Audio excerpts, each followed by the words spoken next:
What's up everyone, I'm back with another Game of Thrones Terry video, and this is one I feel like it's going to be very interesting to talk about, and it's something I think could happen in the upcoming ending seasons of Game of Thrones. And what that theory is, it's kind of two theories in one, and that is, I believe Jorah will betray Daenerys and could also be the prince that was promised, Azor Ahai. No, I know what you're thinking. There is no fucking way. And I could be wrong. This is after all only a theory, but there was a couple of things I noticed I wanted to bring up in this. Now, I'm predominantly a show watcher. I've read a couple of books, but not all of them. I do know bits and pieces from YouTubers discussing other stuff in the layer books and all that. I like to think I'm up to date enough with Game of Thrones, not completely. And there's a couple of things I'd like to mention, and why I think Jorah could betray Daenerys, and could also be Azor Ahai. But let's begin. I'm not sure how long this video will go. If I may need to make two parts depending on how long I go, so just fair warning, and of course, there'll be spoilers. Now, let's begin.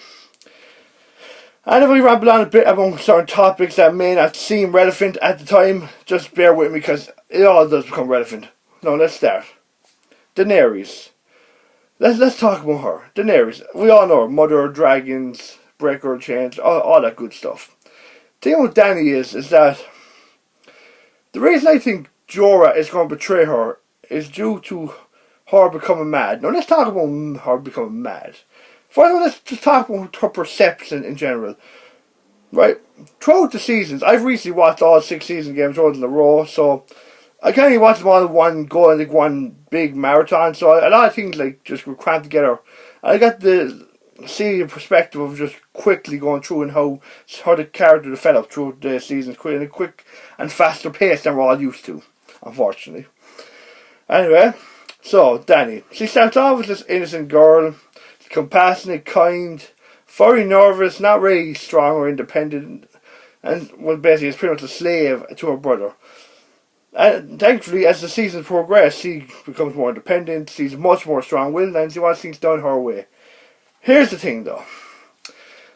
There are signs throughout the thing of Daenerys going mad, or perhaps not being the nice, gentle ruler that we think she is. Now, I understand a ruler can't just be kind all the time, they have to fight.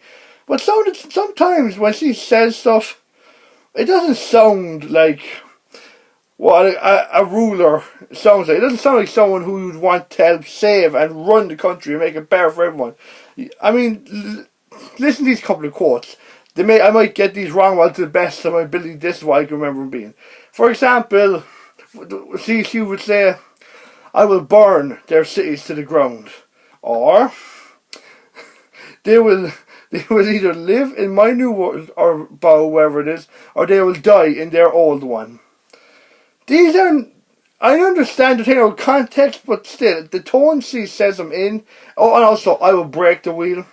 The tone, understand me, the tone she says them in also sounds very threatening, and, like, to be fair, right now we think she's badass, because she's saying all these things, because she's going against slavers, these vile, terrible human beings.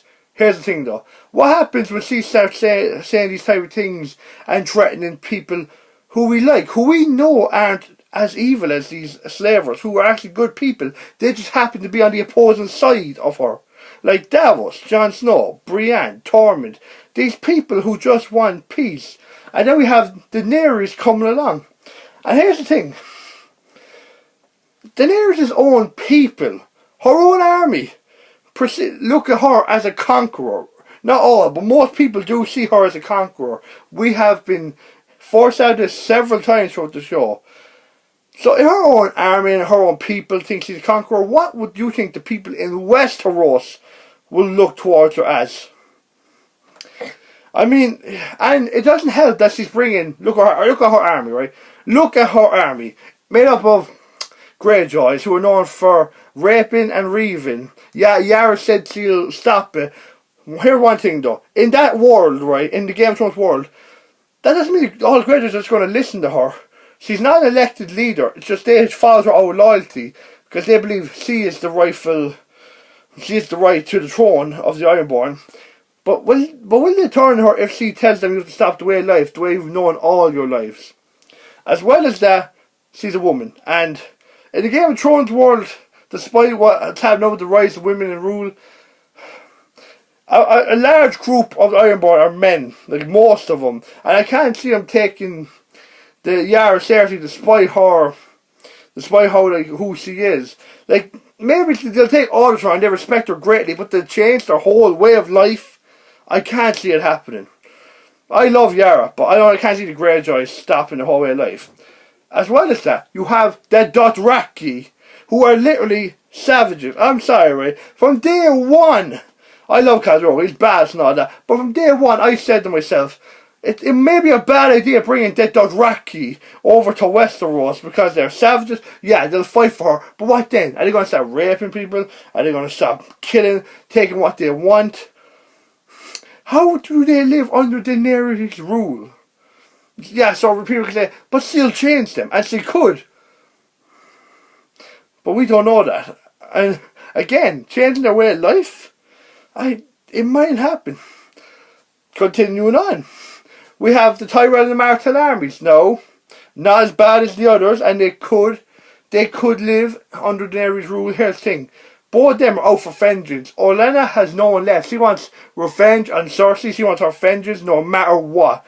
Same with the Martells. So they'll probably be willing to do whatever it takes to get their vengeance. Olenna for her family, and the Sand Snakes and, I can't remember, the mother of the Sand Snakes for Oberyn. And then, of course, continuing down this list, we have the Second Sons, who are basically paid mercenaries. I mean, what more do you want? Trustworthy? And then I got to the Unsullied. No, Unsullied. They're loyal, they were former slaves, they're great fighters, we all love Grey Worm. Here's the thing.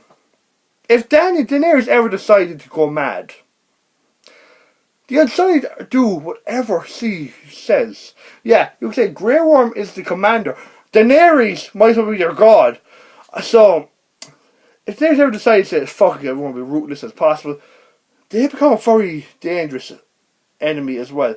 Her army consists, it's a big army, and it's an impressive army. Mind you, also, 3 dragons, creatures that she controls, but tend to go hand, and are willing to do what they want. If Daenerys is around, they might just burn cities if they feel like, just burn villages. Her army isn't an army that looks like it'll bring peace to a realm. It looks like it's here to just stomp through it and destroy anyone who gets in their way who won't bow to her. I mean, it's very clear. Even the final episode of season 6, episode 10, the final scene, all the ships sailed on the ocean. It looked intimidating. It looked like an army that was coming to kick ass and take names. And the music was very ominous. It didn't sound like, oh, the true hero is coming to save us. It sounded like shit was coming. Shit's gonna get real when they land. Which is funny because on the opposite, you have Jon Snow, who was elected King of the North, and it was very inspiring. Like, he's the hero we need. And we're going to get into a lot more of him soon. But just to finish this whole thing with Dany being a ruler, she's also not that great at ruling. Consider this. She's a great conqueror. She's great at taking over cities. Managing them, not so much. Let's be fair. How did she solve her problems with Meereen and the Harpies? Tyrion tried to negotiate. Granted, it didn't work, but it was an option. Daenerys destroyed everyone. Well, didn't destroy everyone, but killed the masters, destroyed a couple people on the ship, and she got her way. It worked out for her. That doesn't mean it'll work out again. Constantly try win your battles through intimidation. Eventually, it will cease to work. People will get desperate and say, "No, we can't. We had enough of you."